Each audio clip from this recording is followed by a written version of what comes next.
on, guys. Hi. Hello.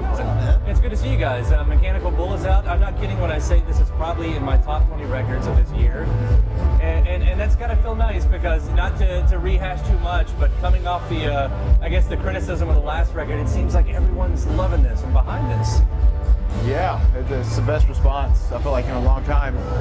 As far as like social media goes and stuff, you know, we can see what people are saying, our fans are saying about the record. It's just, I love reading anytime they say critically acclaimed album, even though it's been out for 1 week. Right. Now it's critically acclaimed. It's now. They've dubbed it so. Critically acclaimed It's stamped. after 1 week, so that's a good start. Well, you guys are a decade in now. You know, a happy decade. Bands, it's so hard to make it, and maybe that's, you know, I know a lot of the reviews are kind of using that as the touchstone because here is this great record that they're saying, okay, it harkens back to the early stuff. Are you bothered at all by that? Do you want to be known as, do you want Mechanical Bull to be known as the one that looks back while looking forward, or is it always just...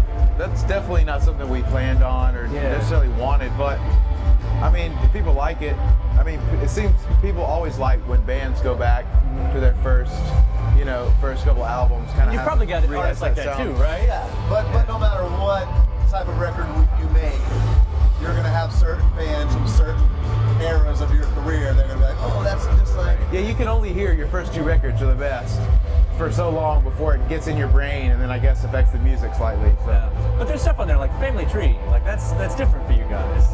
Absolutely. That's definitely something that could have been on like the early stuff. You think so? See, I can't hear Family Tree like that because it's... I mean, those first records were loose, but that one is just loose in a completely different way than what I'm used to. This one's a little sly and a Family Stone, a little funky. Yeah. But I think, as far as musicians as it goes, we're much better at instruments than we were back then. But I think it made it easier for us to pull off a song like a Family Tree. It's very simple. Minus his ripping guitar part. Yeah, I don't think Jared could have played that bass line 10 years ago. All right. He said that, not I didn't say it. It's like a church. It's kind of like a church beat, you know. Right. I grew up playing in church, so that one's fun for me because it kind of reminds me of, you know, the way I used to play with the choir back in the day. Do you guys see yourself, you kind of came out of a class for rock and roll too, the class of 02, 03 and all that stuff. Do you guys feel that when you look back? I mean, so many things blew up for rock and roll at that point. You know, Kings of Leon was there, Death Cab had their moment, the Killers had their moments.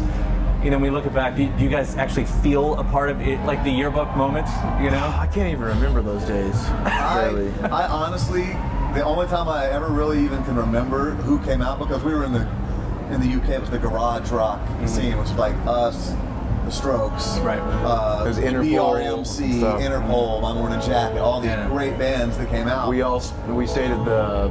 Are you talking about the Columbia Hotel in London, where God knows how many laws were broken at our first trip over. But I can't wait for the autobiography. It's gonna be great. But my mom, I'll be at her house, and she has every magazine that ever had anything written about us, and it's fun to go through and like look at the Rolling Stone from like 2003, and like that we made like the top 10 bands to watch list.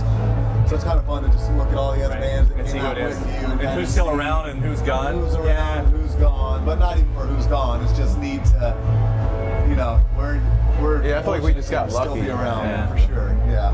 That happens a lot. Do you guys relate to those old songs at this point? Because I know you guys were so young when you were starting it. I mean, I heard like, you know, remember the interview saying we didn't even know how to play our instruments. Yeah, I was 17. Yeah. So yeah, I mean, that was a long time ago. I mean, there's your key songs that are fun to play live. The fans are like that we pull out every once in a while. But yeah, I don't know. You had to have those songs. Sure. I mean, it's crazy because back then I didn't have this much chest hair. I promise. This is our corsage that we're all wearing. This is for the prom. I was much more sheen than I am now. Yeah, but it does seem like you guys are kind of putting the limelight a little bit more. And in a way, you know, let's reach way back further than a decade. Like, there's something very 70s still about the way Kings of Leon works, because there isn't a lot of rock and roll, and I'm using that in the very, you know, term, that early coin term. You know, when everything's changed, you guys are still perpetuating that. I mean, do you get a chance to take stock and say, we get to be a rock band when everybody else is playing? I think it's because nobody in the band can play piano, and therefore we don't go into the synth thing. I mean, maybe if someone... The weird thing is, though, Jared plays his guitar parts on the bass. Caleb plays drum parts on his guitar. Right. So it's in some weird, messed up way. We still play as good as we can play, and that's what early on we would just plug in and Yeah, that 70s thing isn't like something we strive for really musically. I don't know how that comes around. I mean, I kind of agree with you. I can feel that at times in certain songs. It's the swagger in those songs, you know. It's the style. I mean, I hear Rock City. You know, it has that great glam sound to it, and you know, that's when you just kind of want to pump that fist in. Right. So, Yeah, definitely. so what you know, now the kind of gap between coming around sundown and mechanical. Well, I guess you guys have spent more time at home than you've ever been had a chance to. Marriages, babies. That's right. Is it harder now to be on the road after you've had that much time at home? Are you guys figuring out how to have that kind of a career? We're slowly figuring out how to kind of marry the two together. See, I love it. I'm having more fun on the road than ever because my family, you know, they come out with me, so it's like I'm always home. Yeah. You know, they're in the hotel room, so it just feels like home because they're all there. So yeah, it definitely makes it tougher to leave now. Yeah. Absolutely. We have to leave, you know, the wives and the babies at home, but that's part of the job. He said it on the microphone. Man. All right, guys. Thank you so much. You guys got a game you want to see? Yeah. There's a great festival happening out here at You look ACL. starving. You need to go get some I'm gonna go food. get food, man. You look like you missed breakfast or something. It's great talking to you. Cheers. Congratulations again. Thanks a Thanks, lot. man. All right.